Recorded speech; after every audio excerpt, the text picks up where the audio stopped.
স্বপ্নের স্কুলের আজকের আলোচ্য বিষয় সংখ্যাবাচক শব্দ। যে শব্দ দ্বারা সংখ্যা বোঝায় তাকে গণনা বা সংখ্যাবাচক শব্দ বলে। অর্থাৎ কোনো কিছুর সংখ্যা, পরিমাণ, ক্রম বা অবস্থান বোঝালে সেটি হবে সংখ্যাবাচক শব্দ। যেমন 1, 2, 3, 4, 5 এগুলো শুনলেই আমরা সংখ্যা বুঝতে পারি। দূরত্ব, দৈর্ঘ্য, আয়তন, খণ্ড, তাপমাত্রা ইত্যাদি পরিমাপের ক্ষেত্রে সংখ্যা শব্দের ব্যাপক ব্যবহার হয়। সংখ্যা শব্দ দুই প্রকার, একটি হলো ক্রমবাচক এবং আরেকটি হলো পূরণবাচক। ক্রমবাচক শব্দ সংখ্যা হলো একের পর এক যে সংখ্যাগুলো আসে সেগুলোকে ক্রমবাচক সংখ্যা শব্দ বলে। যেমন 1, 2, 3, 4, 5, 6, 7, 8, 9, 10 শুধু গণনা করলে এগুলো ক্রমবাচক সংখ্যা।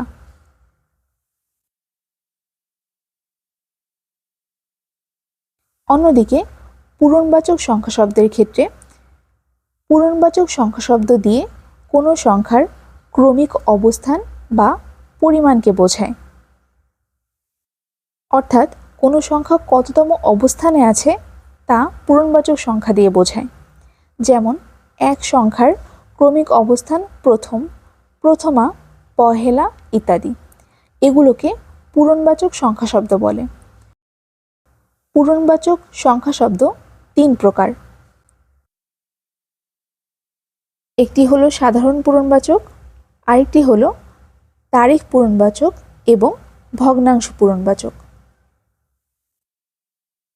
সাধারণ পূরণবাচক। সাধারণ পূরণবাচক হলো যেখানে কততম সেটা বোঝাবে। যেমন প্রথম, দ্বিতীয়, তৃতীয়, চতুর্থ এভাবে দশম, একাদশ বা 11তম ইত্যাদি। সাধারণ পূরণবাচক সংক্ষিপ্ত রূপেও লেখা যায়। যেমন প্রথমকে আমরা লিখতে পারি প্রথম এভাবে, একইভাবে ষষ্ঠকে লিখতে পারি ষষ্ঠ এভাবে। তারিখ পূরণবাচক সাধারণত তারিখ লেখার সময় ব্যবহৃত হয়। বাংলা ভাষায় তারিখ নির্দেশ করার জন্য সংখ্যা শব্দের পূরণবাচক কিছু প্রত্যয় ব্যবহৃত হয়। যেমন পহেলা বা পয়লা এটি দ্বারা প্রথম তারিখটি বোঝায়, দোসরা দ্বারা দ্বিতীয় তারিখ বোঝায়, তেসরা, এছাড়াও আছে 12, 13, 11 এরকম কিছু শব্দ। এরপর আসি ভগ্নাংশ পূরণবাচক। কখনো পূর্ণ সংখ্যার থেকে খানিকটা কম বা খানিকটা বেশি বোঝাতে ভগ্নাংশ পূরণবাচক ব্যবহৃত হয়। যেমন আধ, সাড়ে, পোয়া, সোয়া, দেড়, আড়াই, তেহাই, চৌথ ইত্যাদি। এখন আমরা আলোচনা করব বিগত বছরের প্রশ্নসমূহ। সপ্তাহ কোন প্রকারের শব্দ? গণনাবাচক। কারণ সপ্তাহ মানে বোঝায় 7 দিন, এখানে 7 সংখ্যার ধারণা আছে, এই জন্য এটি গণনাবাচক শব্দ। কোনটি ক্রমবাচক সংখ্যা? সপ্তম।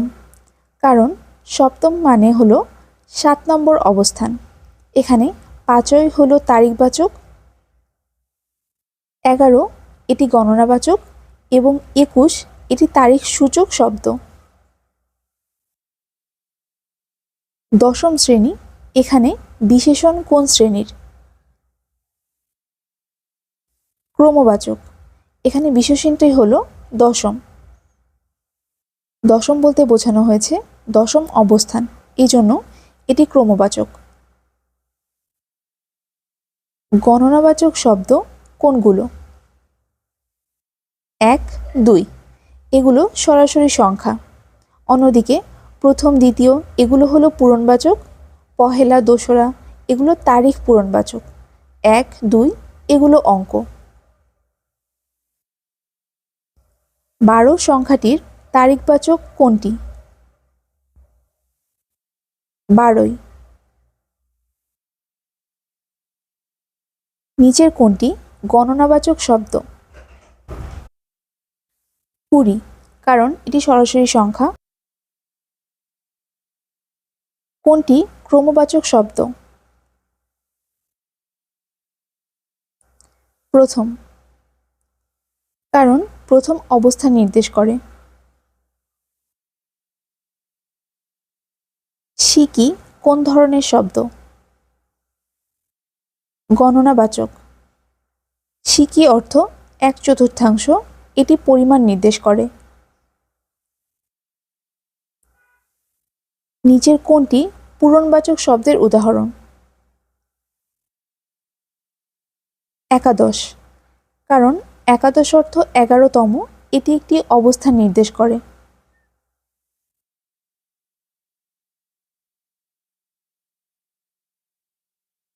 নবনবতিতম কোন সংখ্যার পূরণবাচক সংখ্যা শব্দ?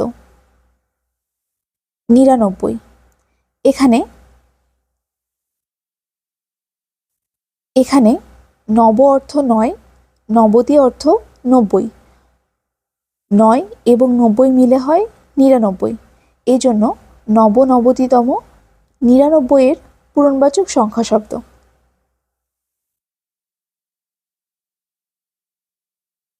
সাধারণ পূরণবাচক শব্দ কোনটি?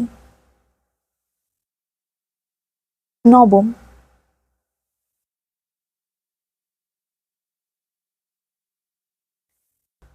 এখন আমরা কয়েকটি পদাশ্রিত নির্দেশক সম্পর্কিত প্রশ্নাবলী দেখব।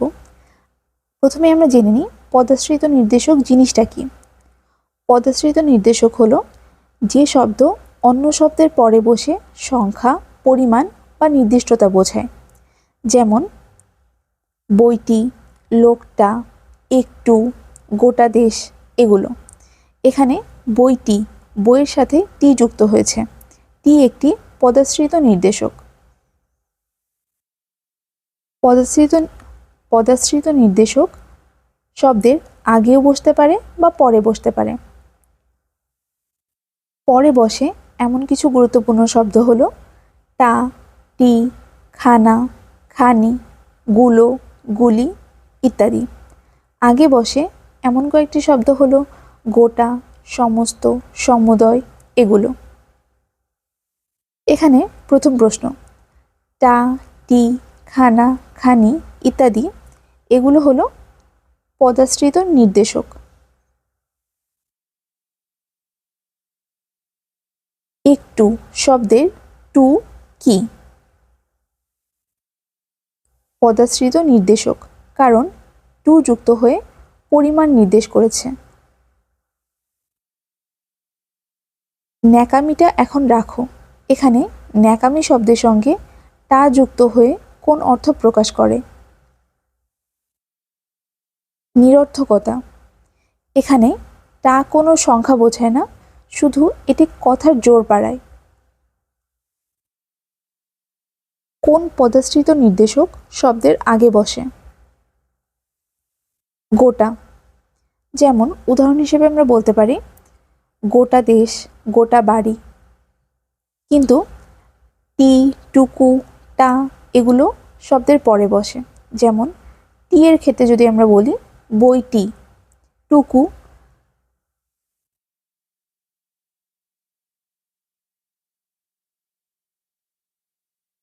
ছুঁয়ো না, ছুঁয়ো না, ওটি লজ্জাবতী লতা কোন শব্দটি পদাশ্রিত নির্দেশক?